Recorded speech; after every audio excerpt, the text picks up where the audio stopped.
शांताकारं भुजगशयनं पद्मनाभं सुरेशं विश्वाधारं गगनसदृशं वेगवर्णं शुभांगं लक्ष्मीकान्तं कमलनयनं योगिभिर्ध्यानगम्यं वन्दे विष्णुभवहरं सर्वलोकैकनाथं।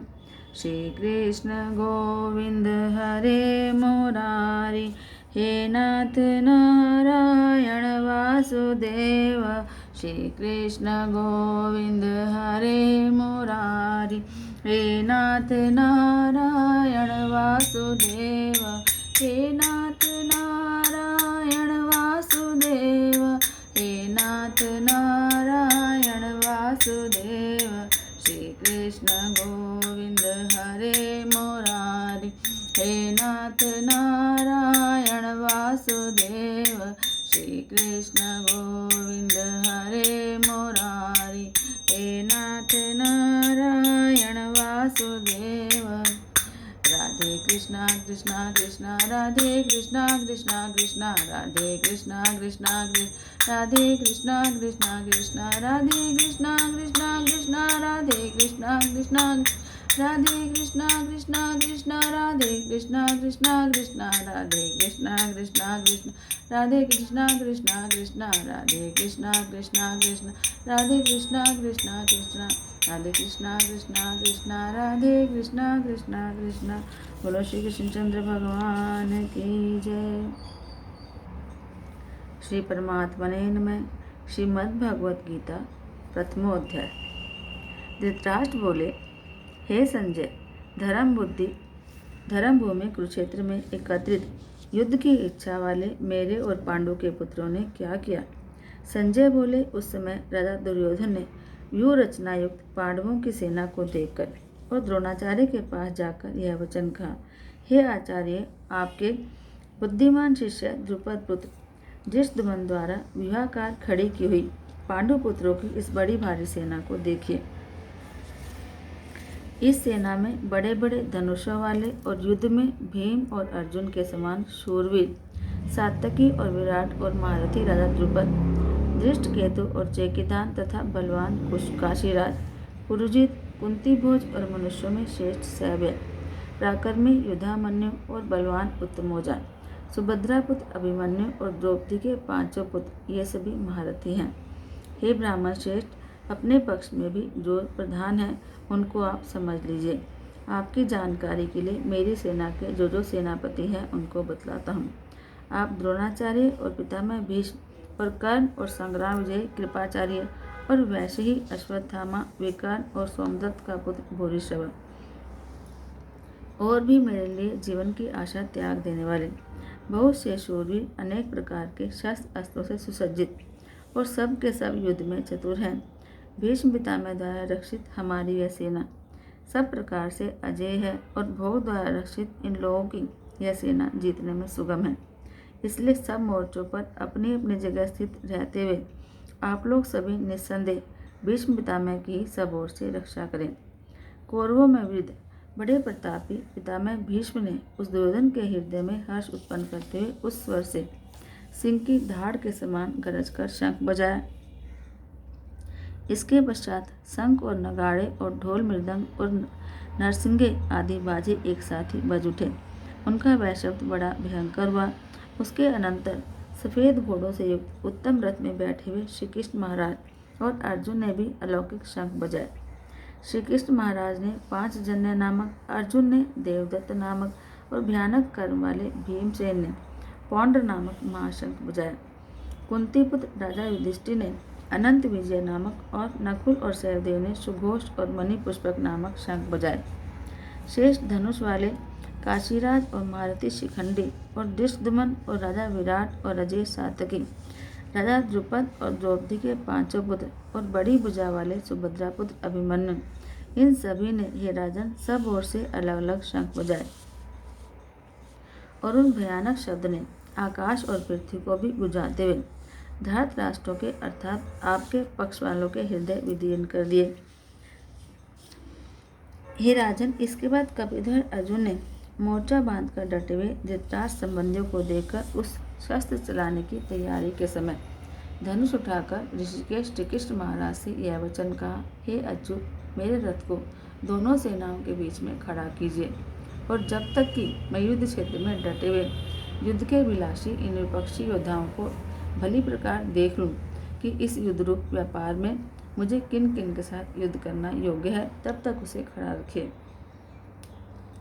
दुर्बुद्धि दुर्योधन का युद्ध में हित चाहने वाले जो जो ये राजा लोग इस सेना में आए हैं, इन युद्ध करने वालों को मैं देखूंगा। संजय बोले, हे धृतराष्ट्र, अर्जुन द्वारा इस प्रकार कहे हुए महाराज श्री कृष्णचंद्र ने दोनों सेनाओं के बीच में भीष्म और द्रोणाचार्य के सामने और संपूर्ण राजाओं के सामने उत्तम रथ को खड़ा करके इस प्रकार कहा कि हे पार्थ, युद्ध के लिए जुटे हुए इन कौरवों को देख। इसके बाद पितापुत्र अर्जुन ने उन दोनों ही सेनाओं में स्थित ताऊ चाचों को, दादों परदादों को, गुरुओं को, मामाओं को, भाइयों को, पुत्रों को, पोत्रों को और मित्रों को और ससुरों को और सुहृदों को भी देखा। उन उपस्थित संपूर्ण बंधुओं को देखकर वे कुंती पुत्र अर्जुन अत्यंत करुणा से युक्त होकर शोक करते हुए यह वचन बोले। अर्जुन बोले, हे श्री कृष्ण, युद्ध क्षेत्र में डटे हुए युद्ध के विलासी इन स्वजन समुदाय को देखकर मेरे अंग शिथिल हुए जा रहे हैं और मुख सूखा जा रहा है और मेरे शरीर में कंप और रोमांच हो रहा है। हाथ से गांडीव धनुष गिर रहा है और त्वचा भी बहुत जल रही है और मेरा मन भ्रमित हो रहा है, इसलिए मैं खड़ा रहने में भी समर्थ नहीं हूँ। हे केशव, मैं लक्षणों को भी विपरीत ही देख रहा हूँ और युद्ध में स्वजन समुदाय को मारकर कल्याण भी नहीं देखता। हे कृष्ण, मैं न तो विजय चाहता हूँ और न राज्य और न सुखों को ही। हे गोविंद, हमें ऐसे राज्य से क्या प्रयोजन है अथवा ऐसे भोगों से और जीवन से भी क्या लाभ है। हमें जिनके लिए राज्य, भोग और सुख आदि अभीष्ट है, वे सब धन और जीवन की आशा को त्याग कर युद्ध में खड़े हैं। गुरुजन, ताऊ, चाचे, लड़के और उसी प्रकार दादे, मामे, ससुर, पौत्र, साले और भी संबंधी लोग हैं। हे मधुसूदन, मुझे मारने पर भी अथवा तीनों लोगों के राज्य के लिए भी मैं इन सबको मारना नहीं चाहता, फिर पृथ्वी के लिए तो कहना ही क्या है। हे जनार्दन, धृतराष्ट्र के पुत्रों को मारकर हमें क्या प्रसन्नता होगी। इन आताताइयों को मारकर तो हमें पाप ही लगेगा।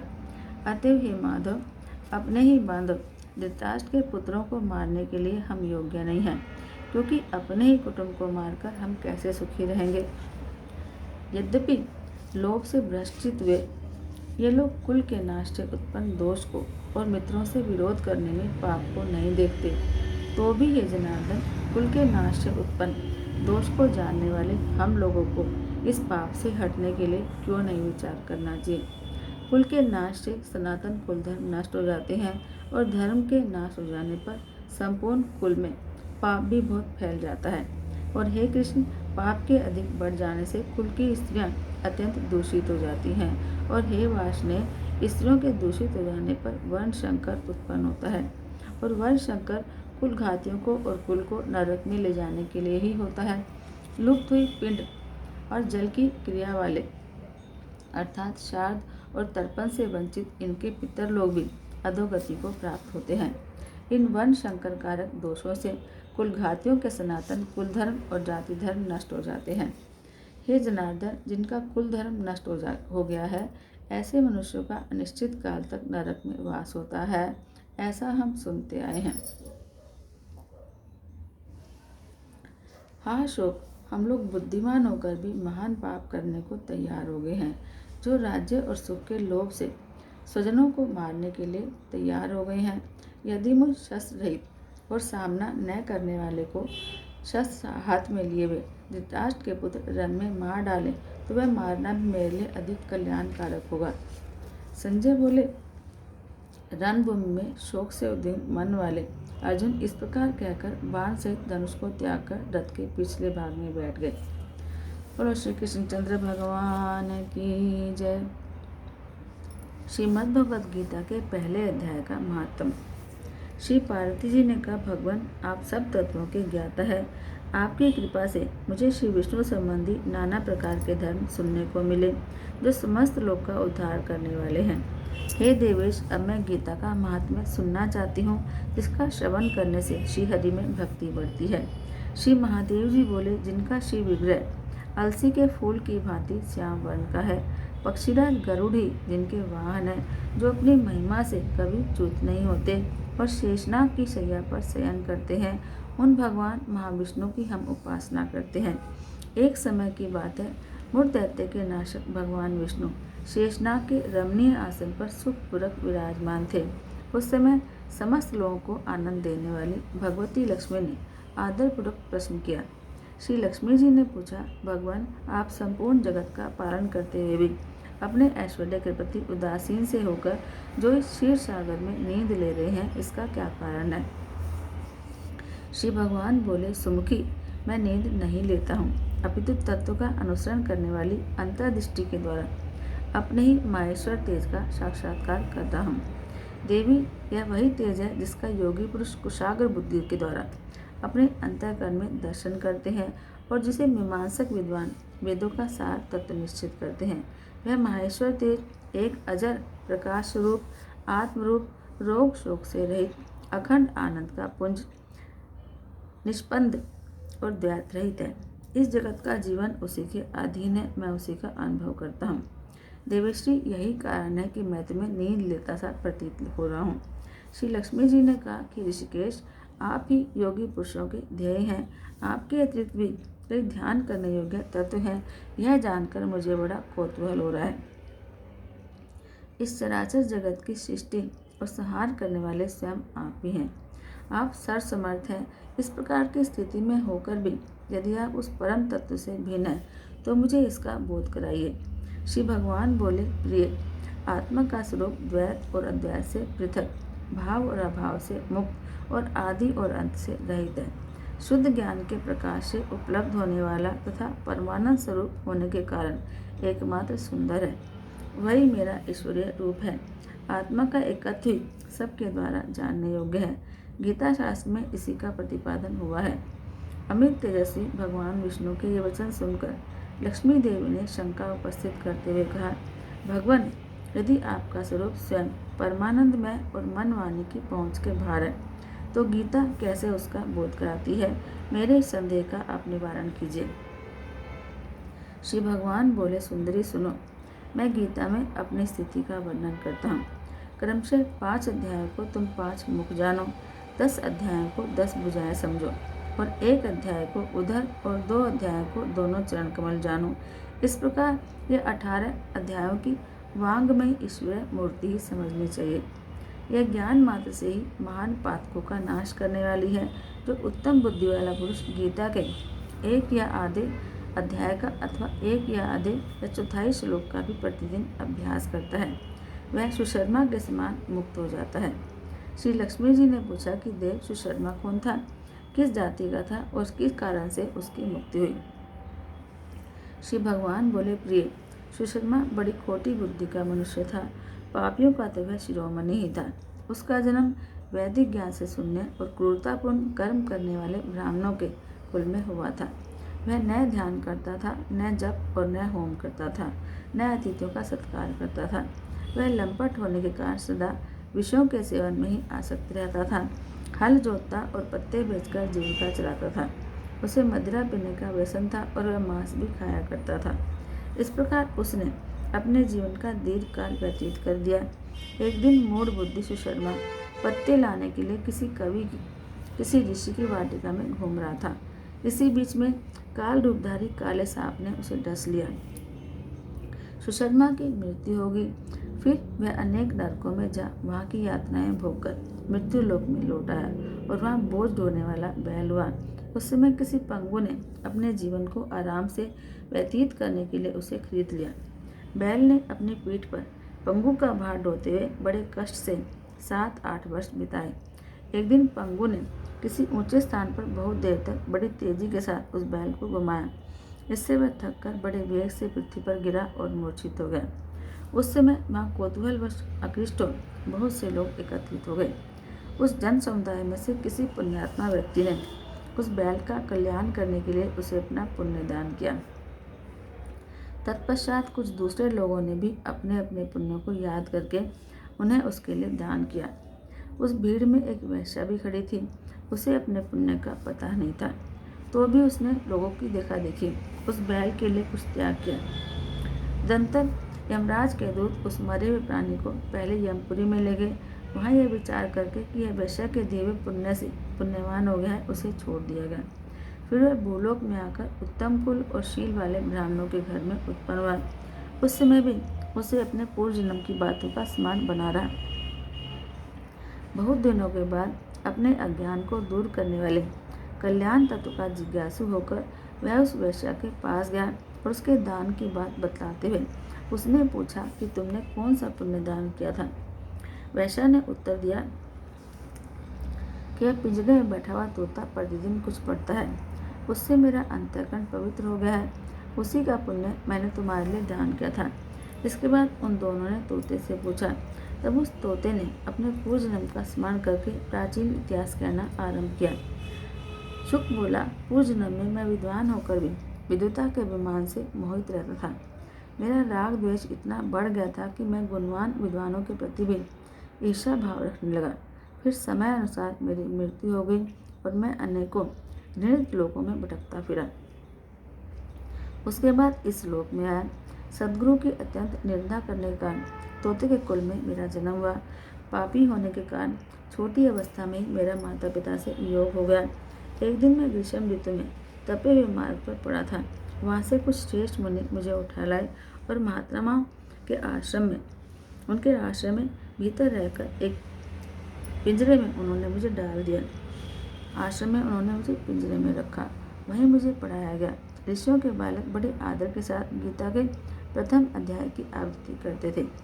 उन्हीं से सुनकर मैं भी बारंबार पाठ करने लगा। इसी बीच में एक चोरी करने वाले भेड़िए ने मुझे वहाँ से चुरा लिया। तत्पश्चात इस देवी ने मुझे पीट लिया। यही मेरा वृत्तांत है, जिसे मैंने आप लोगों से बता दिया। पूर्व काल में मैंने इस प्रथम अध्याय का अभ्यास किया था, जिससे मैंने अपने पाप को दूर किया है। फिर उसी से मैं इस वैश्य का भी अंतःकरण शुद्ध हुआ है और उसी के पुण्य से ये द्विश्रेष्ठ सुशर्मा भी पाप मुक्त हुए हैं। इस प्रकार परस्पर वार्तालाप और गीता के प्रथम अध्याय के महात्मा की प्रशंसा करके वे तीनों निरंतर अपने अपने घर पर गीता का अभ्यास करने लगे। फिर ज्ञान प्राप्त करके वे मुक्त हो गए। इसलिए जो गीता के प्रथम अध्याय को पढ़ता, सुनता तथा अभ्यास करता है, उसे इस भवसागर को पार करने में कोई कठिनाई नहीं होती। जय जय श्री हरि, जय जय श्री राधे, जय जय श्री राधे। ओम जय भगवत गीते मैया, जय भगवत गीते। हरिय कमल विहारनि, हरिय कमल विहारनि, सुंदर सुपुनीत। ओम जय भगवत गीते। कर्म सुमर्म प्रकाशिनी, कामा शक्ति हरा मैया, कामा शक्ति हरा। तत्व ज्ञान विकासिनी, तत्व ज्ञान विकासिनी, विद्या ब्रह्म पर। ओम जय भगवत गीते। निश्चल भक्ति विधायिनी, निर्मल मलहारी मैया, निर्मल मलहारी। शरण रहस्य प्रदायिनी, शरण रहस्य प्रदायिनी, सब विधि सुखकारी। ओम जय भगवत गीते। राग द्वेष विदारिणी, कारिणी मोद सदा मैया, कारिणी मोद सदा। भव भयहारिणी तारिणी, भव भयहारिणी तारिणी, परमानंद प्रदा। ओम जय भगवत गीते। आसुर भाव विनाशिनी, नाशिनी तम रजनी मैया, नाशिनी तम रजनी। देवी सद्गुणदायिनी, देवी सद्गुणदायिनी, हरि रसिका सजनी। ओम जय भगवत गीते। समता त्याग सिखावनी, हरि मुख की वाणी मैया, हरि मुख की वाणी। सकल शास्त्र की स्वामिनी, सकल शास्त्र की स्वामिनी, श्रुतियों की रानी। ओम जय भगवत गीते। दया सुधा बरसावनी, मातु कृपा कीजिए मैया, मातु कृपा कीजिए। हरिपद प्रेम दान कर, हरिपद प्रेम दान कर, अपनो कर लीजे। ओम जय भगवत गीते। बोलो श्री कृष्णचंद्र भगवान की जय। जय जय श्री राधे, जय जय श्री राधे, जय जय श्री राधे।